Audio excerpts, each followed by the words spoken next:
ہندوستان میں آج عید الفطر انتہائی مذہبی جوش و جذبے اور عقیدت کے ساتھ منائی جا رہی ہے۔ اس موقع پر پورے ملک میں نماز عید کے روح پرور اجتماعات منعقد ہوئے۔ ہندوستان میں آج عید الفطر انتہائی مذہبی جوش و جذبے کے ساتھ منائی جا رہی ہے۔ دہلی سے ہمارے نمائندے نے خبر دی ہے کہ نماز عید الفطر کے روح پرور اجتماعات پورے ملک میں منعقد ہوئے، جس میں بڑی تعداد میں فرزندان اسلام نے ایک ماہ کے روزے اور عبادت کے بعد سجدہ شکر ادا کیا۔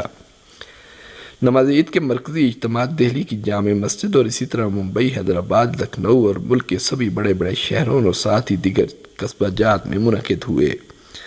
ہندوستان کی صدر جمہوریہ اور وزیر اعظم نے عید الفطر پر ہندوستانی عوام کو مبارکباد پیش کی۔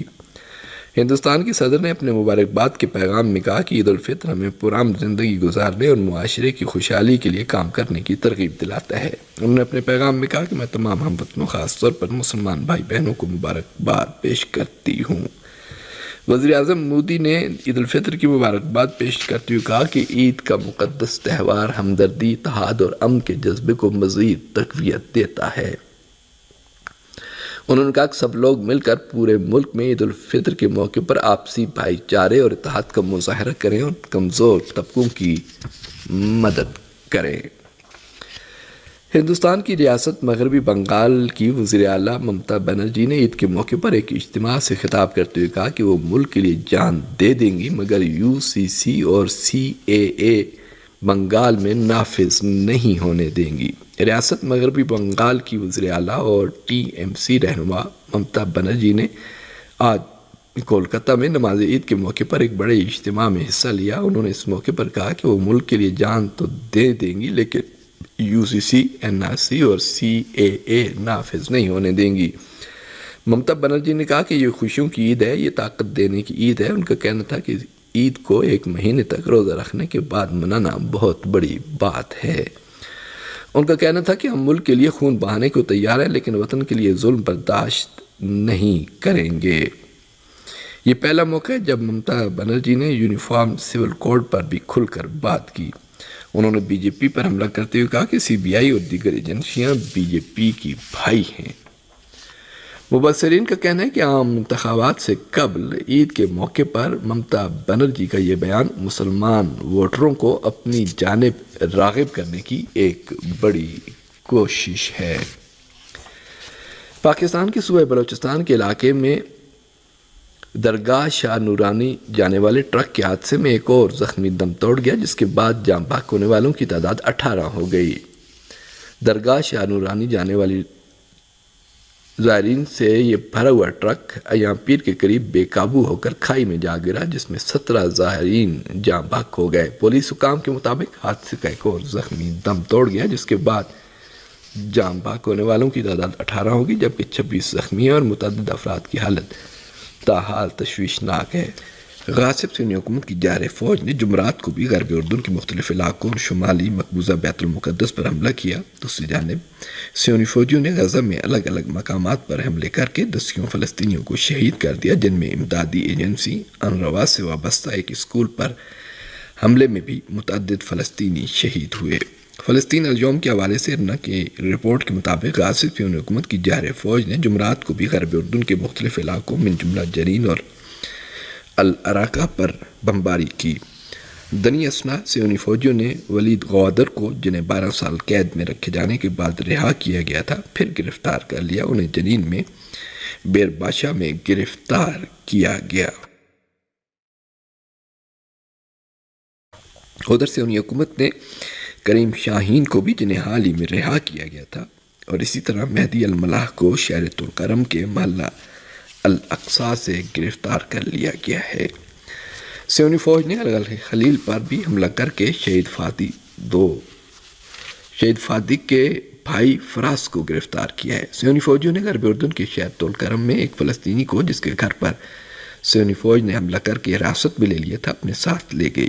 سیونی فوجیوں نے نابلس کے جنوب میں اللبن میں ایک گاڑی اور مشرقی رام اللہ میں المغیر میں ایک گاڑی کو نظر آتش کر دیا۔ فلسطینی ذرائع نے اعلان کیا کہ گزشتہ 24 گھنٹے کے دوران جارح سونی حکومت کے حملوں میں 125 فلسطینی شہید اور 10 زخمی ہو گئے۔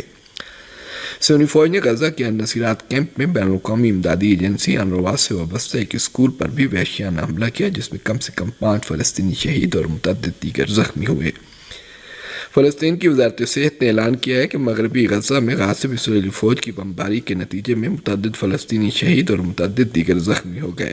غزہ کے دیگر علاقوں پر بھی صہیونی فوج کے وحشیانہ حملوں میں دسیوں فلسطینی شہید ہوئے۔ عید فطر کے موقع پر بھی غزہ کی بے گناہ اور مظلوم عوام کے خلاف جارے صہیونی حکومت کے حملے بدستور جاری رہے، اور غزہ کی وزارت صحت نے اعلان کیا ہے کہ 7 اکتوبر سے غزہ کے خلاف حملوں کے آغاز سے اب تک شہداء کی تعداد بڑھ کر 33,482 ہو گئی ہے۔ غزہ کی وزارت صحت نے اسی طرح زخمیوں کی بھی تازہ ترین تعداد 76,050 افراد اعلان کی ہے۔ اس عرصے کے دوران صہیونی حکومت نے غزہ میں جارحیت، قتل عام، تباہی و ویرانی، جنگی جرائم، بین الاقوامی قوانین کی خلاف ورزی، امدادی اداروں پر بمباری اور قحط کی صورتحال پیدا کرنے کے علاوہ کچھ حاصل نہیں کیا۔ صہیونی حکومت اپنا کوئی بھی مقصد حاصل کیے بغیر غزہ کی جنگ ہار گئی ہے، اور 6 ماہ کا عرصہ گزرنے کے بعد بھی وہ مزاحمتی گروہوں کا ایک چھوٹے سے علاقے میں جو برسوں سے محاصرے میں ہے، ہتھیار ڈالنے میں کامیاب نہیں ہو سکی ہے۔ فلسطین کی اسلامی مزاحمتی تحریک کے سربراہ نے جارح صہیونی حکومت کے حملے میں اپنے 3 بیٹوں اور 3 پوتوں اور پوتیوں کی شہادت کی خبر کی تصدیق کرتے ہوئے کہا ہے کہ یہ درد اور خون ہمیں اپنے عوام، امنگوں اور قوم کے لیے امید، مستقبل اور آزادی کا پیغام دیتا ہے۔ تحریک حماس کے سربراہ اسماعیل ہنیہ نے کہا کہ خداوند عالم کے شکر گزار ہیں کہ جس نے مجھے 3 بیٹوں اور 3 پوتوں اور پوتیوں کی شہادت کی سعادت سے نوازا۔ انہوں نے مزید کہا کہ ہمارے شہید ہونے والے بچوں کو بہترین زمان و مکان میں آخرت کا شرف حاصل ہوا۔ میرے بیٹے غزہ میں عوام کے ساتھ رہے اور غزہ چھوڑ کر کہیں نہیں گئے۔ اسماعیل ہنیہ نے کہا کہ ہمارے عوام اور غزہ میں رہنے والے تمام خاندانوں نے اپنے بچوں کی جانوں کی قربانی دے کر بھاری قیمت ادا کی، اور میں بھی ان میں سے ایک ہوں، اور ہم نے اپنے خاندان کے تقریباً 60 شہداء کو قدس کی راہ میں پیش کیا ہے۔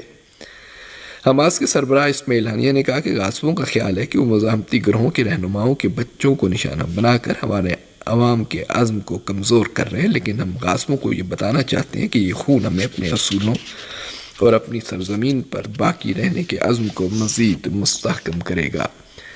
ہنیہ نے مزید کہا کہ دشمن اپنے اہداف حاصل نہیں کر سکے گا، اور مزاحمت کے مضبوط قلعے ہرگز تسخیر نہیں ہوں گے۔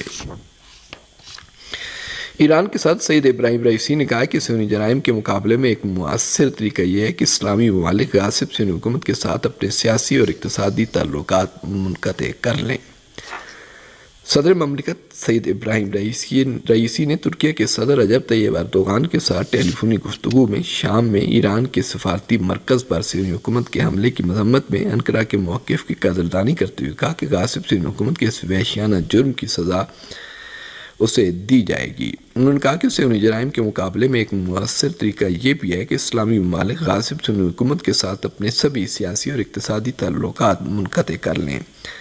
صدر ایران نے کہا کہ غزہ کی مظلوم عوام کے خلاف صہیونی جارحیت پر امریکہ اور مغربی ملکوں کی حمایت اور بین الاقوامی اداروں کی لا تعلقی اور خاموشی ان ملکوں اور اداروں کی ماضی سے کہیں زیادہ ذلت اور رسوائی کا باعث بنے گی۔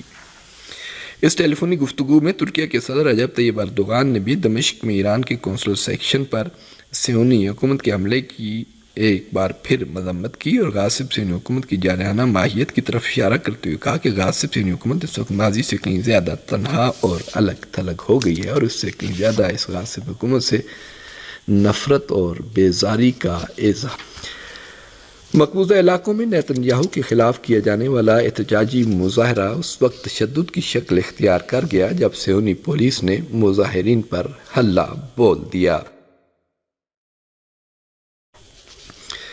فلسطین کی سما نیوز ایجنسی کی رپورٹ کے مطابق صہیونی ذرائع کا کہنا ہے کہ پولیس اہلکاروں نے مظاہرین کو منتشر کرنے کی کوشش کی۔ صہیونی ذرائع نے رپورٹ دی ہے کہ اسرائیل کی شدت پسند کابینہ کے خلاف جاری احتجاجی مظاہروں میں بدھ اور جمعرات کی درمیانی شب نیتن یاہو کے خلاف تل ابیب سمیت مختلف علاقوں میں مظاہرے کیے گئے، جہاں پولیس اور مظاہرین میں جھڑپیں بھی ہوئیں۔ صہیونی ذرائع کے مطابق مظاہرین نیتن یاہو کی برطرفی اور مقبوضہ فلسطین میں قبل از وقت انتخابات کرائے جانے کا مطالبہ کر رہے ہیں۔ یہ مظاہرین قیدیوں کے تبادلے کے سلسلے میں حماس کے ساتھ سمجھوتہ طے کیے جانے کا بھی مطالبہ کر رہے ہیں۔ گزشتہ 7 اکتوبر کے بعد سے نیتن یاہو اور اس کی کابینہ کے خلاف تل ابیب اور دیگر شہروں میں مسلسل مظاہرے ہو رہے ہیں۔ CNN نے ایک رپورٹ میں اعلان کیا کہ غزہ کے جنوب میں رفح پر حملہ حتمی ہونے کے بارے میں سیونی وزیر اعظم کا بیان گیدڑ پھبکی ہے۔ CNN ٹی وی چینل نے امریکہ کی جو بائیڈن انتظامیہ کے حوالے سے ایک رپورٹ میں لکھا ہے کہ جنوبی غزہ کے شہر رفح پر حملہ حتمی ہونے کے بارے میں سیونی وزیر اعظم کا بیان گیدڑ پھبکی ہے، جس کا مقصد صرف اپنی حکومت کو بچانا ہے۔ CNN کے مطابق امریکی وزیر خارجہ نے اس بات کا ذکر کرتے ہوئے کہ غزہ کے جنوب میں رفح پر حملے کے بارے میں کسی تاریخ کا تعین نہیں ہوا ہے۔ انہوں نے کہا کہ کم از کم یہ بات کہہ سکتے ہیں کہ اسرائیلیوں نے اس سلسلے میں ہمیں کوئی خبر نہیں دی ہے اور وہ نہیں سمجھتے کہ اس قسم کا عنقریب کوئی حملہ ہو سکتا ہے۔ سیونی وزیر اعظم نے رفح پر حملہ ایسی حالت میں یقینی بتایا ہے کہ امریکی صدر جو بائیڈن نے اعتراف کیا ہے کہ غزہ میں اسرائیل کی پالیسی شکست سے دوچار ہوئی ہے۔ جنوبی لبنان میں اقوام متحدہ کی عام محافظ فوج کے کمانڈر نے لبنان اور غاصب اسرائیل کے درمیان سمندری سرحد پر صورتحال کو انتہائی کشیدہ اور تشویشناک قرار دیا ہے۔